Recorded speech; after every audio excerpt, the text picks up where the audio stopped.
think I have about too many fruit trees to count. I'm not even sure how many's in there. Hundreds upon hundreds. I'll highlight some of the really cool ones. So we got some different edible leaf stuff. Got some aloe vera. This one is a Che, C-H-E. We got a big loquat. Got a whole bunch of different kinds of figs, different mulberries. This one is a world's best mulberry.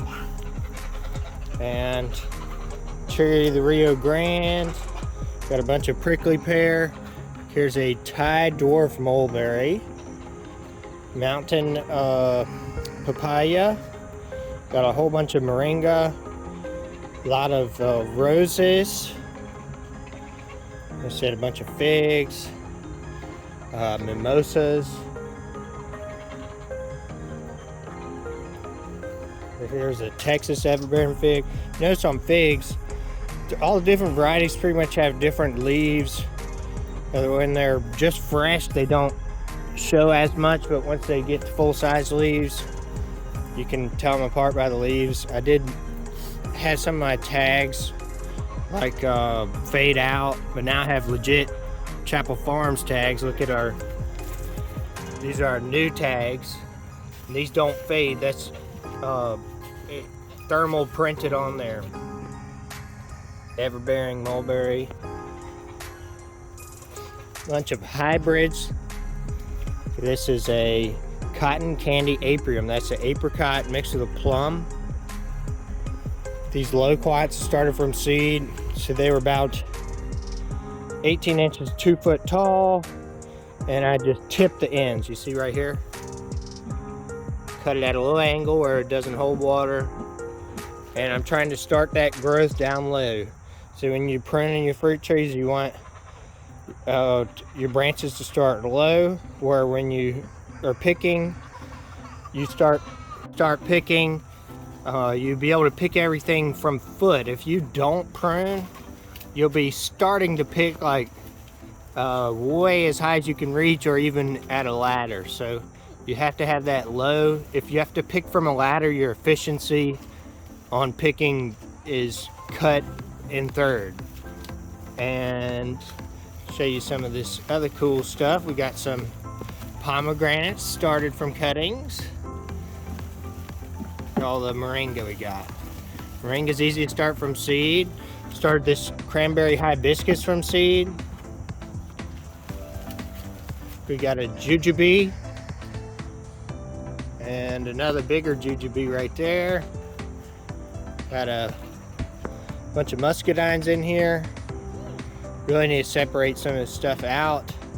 Gonna be moving over by the farm, building a farm store, and we're gonna be moving like all these plastic pallets over there pretty soon. We're putting the roof on. Roof's almost done, and we're doing a remodel on it, and then we may start selling some of these plants. But the majority of these are gonna go in the ground at our house. See over here, look at this. 6th Street mulberry, and it's got mulberries on it. So here's a bunch more muscadines and scuppernongs. This looks like a nectarine.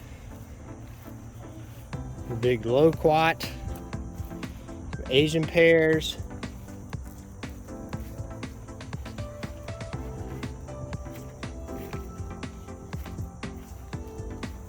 Got a bunch of blueberries in here. Persimmon right there. Got some apples over there. Got a bunch of peaches over here. Some blueberries mixed in. Another peach, another peach. Sweet treat blueberry. Got a bunch of raspberries in here. And here's some more figs.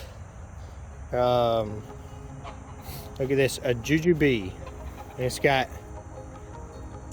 little flowers on it. Really cool. Some persimmons. Edible leaf hibiscus.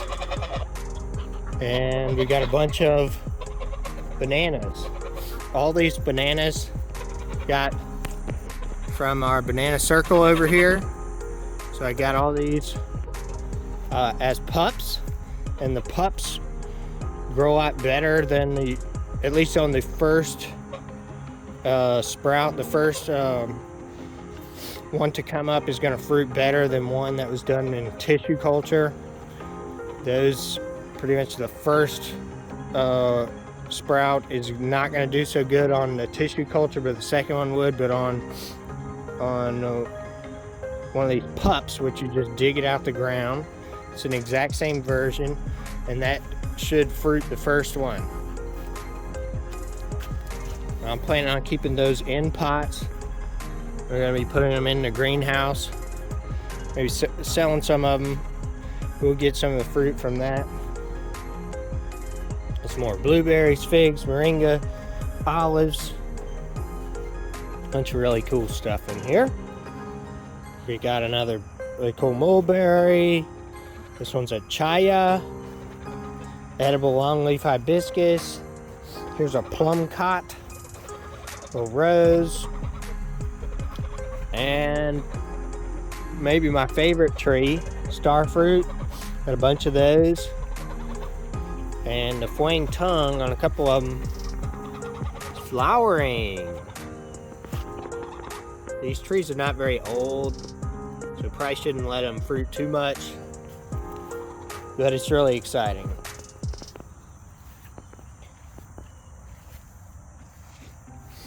We got some more blueberries, peaches.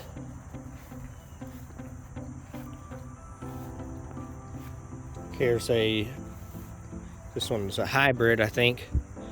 A combo plum. Okay, not a hybrid, but it's a combo. So it's multiple plums on one tree.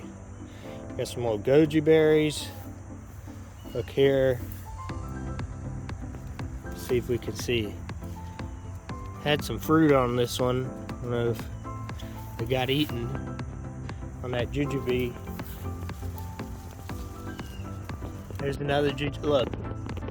See the little fruits on the end? On that little jujube. Put this persimmon right there. Really cool. Maybe need to spread some of this stuff out.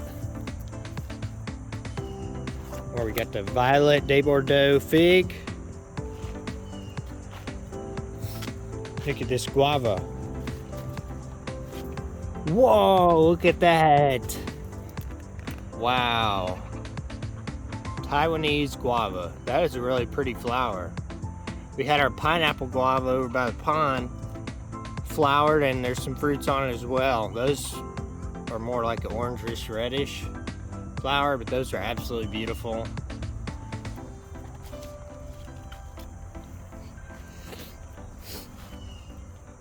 Tropic Prince Peach. So we got some more bananas over here and some more tropicals. This one I think is a June plum. There's some fruit on here somewhere. Look at that. Fruit. Got a bunch of passion fruit. And looky here, some more fruit. Barbados cherry.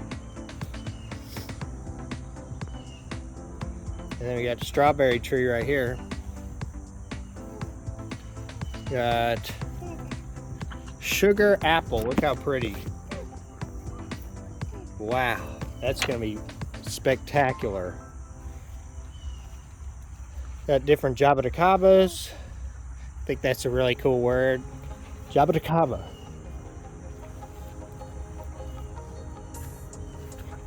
Red custard apple right here. That one is a pretty cool tree. I think looks similar to that sugar apple, but red. We got a dinosaur food. Mexican lily. And here's a bunch of stuff from Wanderlust Nursery.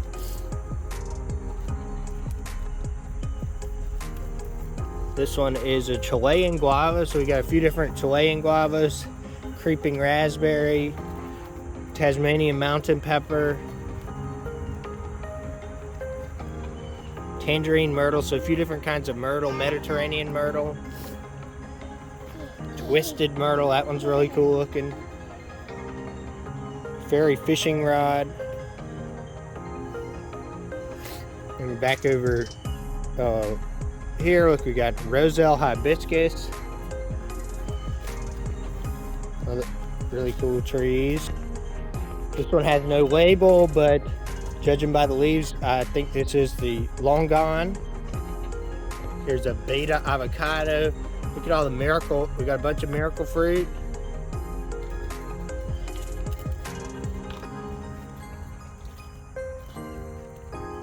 Looks like another avocado right here.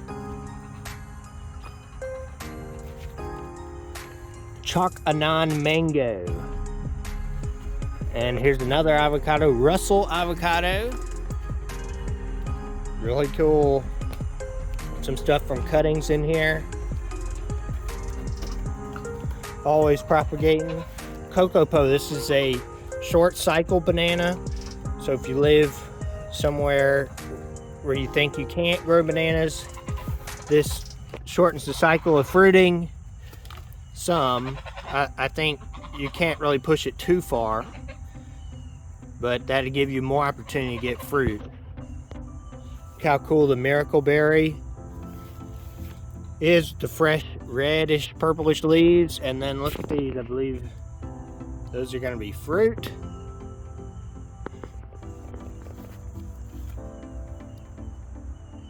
Oh, looky there, there's another carambola. I missed that.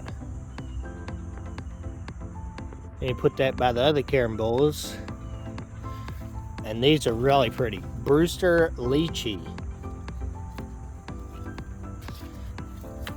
Donny avocado. Look at that. That looks gorgeous. And I'm excited. Anybody else get excited about plants like this? Maritas lychee. This is just so cool. Red jabuticaba. I can't wait to start eating some of that stuff. This is jackfruit. That's the biggest fruit in the world. They can grow like over 100 pounds. And they grow on the trunk. Really cool. So Balimbi right here. Balimbi. That one is very similar to the carambola starfruit, but it looks a little bit more elongated. Not quite as many ridges, I believe. Never seen it in person before, but super excited. Here's another close-up of that Barbados cherry. And I was looking through here, look, we got a fruit. And those flowers are really cool. I know we got bees on the farm, so I don't think we have any pollination problems. We got 40 hives. So we got to have 1 million plus bees probably. So I think we don't have pollination issues. If we're having flowers out there, we're getting them pollinated. And then passion fruit. And a lot of these things are cold hardy. It's a good thing we got the greenhouse. We're in zone 9A, right on the border of 9A, 9B, so just call it zone 9. We do get cold here. We have gotten down to 15. I think that was, well, it's happened twice, but that was like freakishly cold. Last year we only got down to 22. But something, a lot of these tropicals, they wouldn't make it. This Barbados cherry wouldn't make it at 22. Jackfruit wouldn't make it at 22. The Balimbi wouldn't make it at 22. The lychee wouldn't make it. The passion fruit wouldn't make it. The banana will easily survive that, but it's just gonna die back down and come back up. So if you were trying to put it in the ground and get fruited, it would be difficult. But the plant would survive. Some more potted stuff. Has grown quite well, been pretty vigorous here. Probably need to spread some of these out. We've got a bunch of different citrus in here. Look at this Lago spinach that came in this Ubajay pot, so I need to separate this. Got some passion fruit in here. Pigeon pea, some different, look at this guava. Big fruit on it. Rambutan. I don't know what happened to that Chilean guava, but it's not looking too good. Here's another lychee. This Vitex and this stuff is just growing like crazy. We really need to spread this out. That Rambudamia nut. We got different citrus in here. This one is Australian finger lime. Look how good that one's growing. It was just a tiny little piece down there.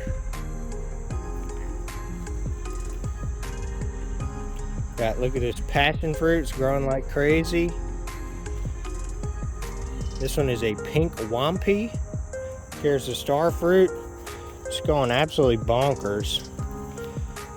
We're gonna start a bunch of this stuff from cutting. We're in very into July right now, so it's a little bit hot. Kind of hard to start stuff from cutting right now and wait probably another month. But we got a lot of cool stuff in here. Patanga tuba elongated. We got this Simpson Showstopper, tree tomato. Go Roselle hibiscus with a flower on it, and there's some little fruits. That's probably a kumquat. Another big tree tomato. It's super exciting. And the Mac Daddy over here. This one is sweet. So this is a red lady papaya. We got a few fruits on here. A little bit of time. We'll be able to get fruits on here for sure. It's in the greenhouse. Oh, looky there, another one. Really cool. And there's a chicken. Super excited. You can eat these green or yellow, red. As they mature, the fruits, the flavor changes. Green is like a salad, and then the more they change color, the sweeter they get.